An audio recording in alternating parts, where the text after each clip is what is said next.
13, big girl, that's what they all say.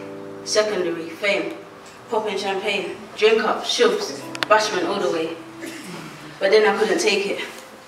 Blade, wrist, blood, pain, excitement, shame. Yeah, I went through that phase. You know the one where you're cutting your wrist, cutting your arm. I think they call it self-harm. See, I thought what I was doing could solve my problems. I thought it was cool, I thought it was all calm. Until I got busted. My form tutor saw the marks on my hand. I couldn't tell her what I had done. See, we didn't really get along, so I thought she wouldn't understand. Then, along came my head of year, asking me questions all up in my ear. I was stressed, told me he's getting social services involved. I thought this problem would never be solved. See, I was sitting in the head of year's office. I was crying. They wanted to blame it on my mum. See, right there and then I screamed, no, I did it myself. They must have thought I was lying. I thought there was no hope anymore. I thought there was no point of living. My mum just kept praying for me and saying that God would make a way for me. I was just scared. My heart was broken. I thought it could never be repaired. Yeah, I was still going to church every Sunday, hearing the pastor preach about how we need to pray and change our ways because we're coming to the last days. I was still lost of hope. I needed something that will make me believe that I don't need to go down the wrong road by using a rope. My confidence was kind of low, which made it worse and even harder for me to believe in my soul. But I just had to try and let those feelings go. I did try. Good news, I had it home for a week.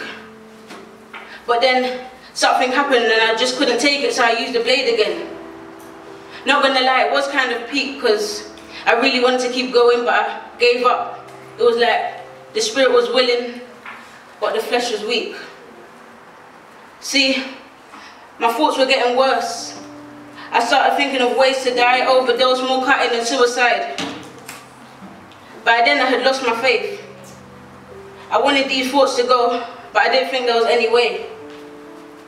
I just sat and thought back to those days when I used to say, "Mummy, let's pray." I was shocked at how my thoughts had changed. School had confirmed that they had no choice but to refer me. To be honest, I gave up caring. I just thought whatever will be, will be.